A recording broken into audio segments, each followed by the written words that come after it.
তোমাদের সাথে আমার বাড়ির গৃহপ্রবেশের ভিডিও শেয়ার করব। হয়তো তোমরা অনেকেই জানো, তবুও বলি, মালদাতেই আমার বাপের এবং শ্বশুরবাড়ি থাকা সত্ত্বেও বরের কর্মসূত্রের কারণে বাইরে থাকতে হয়। প্রথমে খড়গপুরে, তারপর জামশেদপুর, তারপর ফাইনালি কলকাতার সাইডে আসার জন্য বহু চেষ্টা করে আমরা হাওড়াতে বেশ 2 বছর ধরে ছিলাম।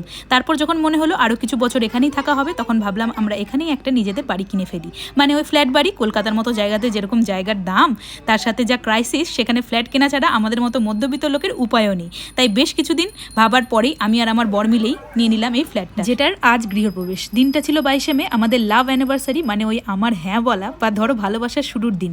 তাই এই দিনেই ভেবেছিলাম আমরা গৃহপ্রবেশ করব। তাই নতুন ফ্ল্যাটের ইন্টেরিয়ার কাজ কিছুটা বাকি থাকলেও ওই দিনেই আমরা গৃহপ্রবেশের কাজটা সেরে ফেলি। এই ফ্ল্যাটটা, মানে এই গোটা অ্যাপার্টমেন্ট, মাত্র 3 বছরেরই পুরনো। আর আমরা একদম নতুন ফ্ল্যাটে প্রমোটারের থেকে ভাড়া নিয়ে এই রুমটাতেই ছিলাম। প্রায় 2 বছরের কাছাকাছি থাকতেই ভাবলাম এই ঘরটাই আমাদের নিজের করে ফেলি, আর সেটাকেই সুন্দর করে সাজানোর জন্য পুরো ইন্টেরিয়ার কাজ করিয়েছি। তো 22শে মে বৃহস্পতিবারের দিন, অবশ্যই সেই ডেটটা আমরা পঞ্জিকা দেখে গৃহপ্রবেশের দিন হিসেবে পেয়েছি। আর দেরি করিনি, ওই দিনই পুজো সেরে ফেলেছিলাম। দেখতেই পাচ্ছ যেখানটায় পুজো হচ্ছে সেটা আমাদের ধরে নাও লিভিং এরিয়া।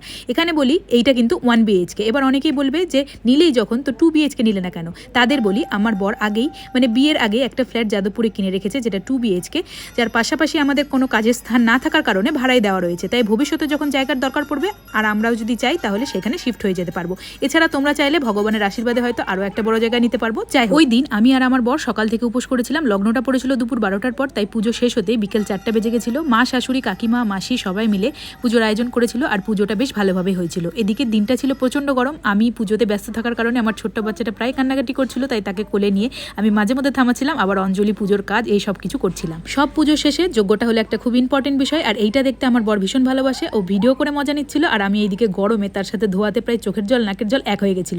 এই গোটা ভিডিওতে আমার কাছে সব থেকে এক্সাইটিং অংশ কি জানো তো? আমাদের এই পুরোহিতটা বলেছিল গৃহপ্রবেশের সময় এই নিয়মটা করতে, জ্যান্ত মাছ জলে ছাড়তে। তো আমাদের বাড়ির সামনে একটা পুকুর রয়েছে, যারা আমার রান্নার ভিডিওতে অনেকেই দেখেছো তারা জানো। আর দেরি না করে এই দুটো মাছ আমার বরই নিয়ে এসেছিল। একটা হলো শিঙি মাছ আর একটা হলো কই মাছ। এই মাছগুলো শুধুমাত্র অল্প জলে বেঁচে থাকতে পারবে। সত্যি কথা বলতে আমার অনেক বেশি সাহস থাকা সত্ত্বেও জ্যান্ত মাছ ধরতে আমার ভীষণ ভয় লাগে, যেটা আমি একদমই পারছিলাম না। আর আমার শ্বশুরমশাই আমাকে ভালোভাবে ট্রেনিং দিয়ে মাছটা ধরতে শিখিয়ে দিচ্ছিল। তারপর আমি ওই কই মাছটাকে নিয়ে জলে ছেড়ে দিলাম। শিঙি মাছটা ধরিনি, কারণ আমি জানি যে সে কাটা ফুটালে কি আমার হতে পারে। তাই সেই মাছটা বরের জন্য রেখে দিয়েছিলাম। আর আমার বর তো কম চালু মানুষ নয়, ওইটা হাত দিয়ে না ধরে গামলা ধরেই পুকুরে ফেলে দিল। সারাদিনের শেষে শরীরে একদম জোর ছিল না। আর আমাদের গৃহপ্রবেশের খাওয়া দাওয়া রাতে ছিল, যেটার আয়োজন করা হয়েছিল আমাদের ফ্ল্যাটেরই ছাদে, মানে ডিনারে সবার নেমন্তন্ন ছিল।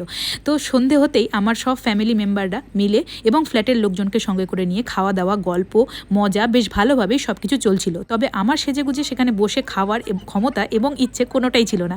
ভেবেছিলাম একটু আরাম করে বিছানায় বসে খাবো, কারণ আমি জানি সব কিছু শেষে আমার বরের এটা মাথায় থাকবেই যে আমি কি চাই। আমার জন্য ও একটা থালাতে বেশি সুন্দর করে সব রকম খাবার গুছিয়ে এনে আমাকে ঘরে এনে খেতে দিয়েছিল, যেটা আমি রাত 11টার দিকে খেয়েছিলাম। এবার বলি আমাদের গৃহপ্রবেশে মেনুগুলো কি কি ছিল। মেনুগুলো আমি আর আমার বর মিলে ভালো করে ডিসাইড করেছিলাম। তো মেনুতে ছিল অবশ্যই নিরামিষ সব কিছু, veg cutlet, fried rice, veg মুগ ডাল, আলুর দম, দই পটল, শাহি পনির, ধোকার ডালনা, আমের টক মিষ্টি চাটনি, পাঁপড়, পায়েস, কমলাভোগ এবং বাটারস্কচ সন্দেশ। এর মধ্যে থেকে পায়েস এবং চাটনিটা আমি বানিয়েছিলাম। আর মুখ শুদ্ধি করার জন্য সব শেষে ছিল পাঁচ। সত্যি বলতে সবকটা খাবার খেতে হয়েছিল দুর্দান্ত, অসাধারণ। আমার অনেকদিন থেকে ইচ্ছে ছিল বিয়ের পর আমি আমার নিজের ঘরটা নিজের মতো করে সাজাবো, যেটা ফাইনালি পূরণ করতে পেরেছি। আর সেই গোটা বাড়ির হোম ট্যুরটা আমি তোমাদের সাথে অবশ্যই পরের ভিডিওতে শেয়ার করব। এই ভিডিওটা তোমাদের কেমন লাগলো অবশ্যই ভালো লাগলে লাইক, শেয়ার, কমেন্ট করতে ভুলো না। সকলে ভালো থেকো, বাই বাই।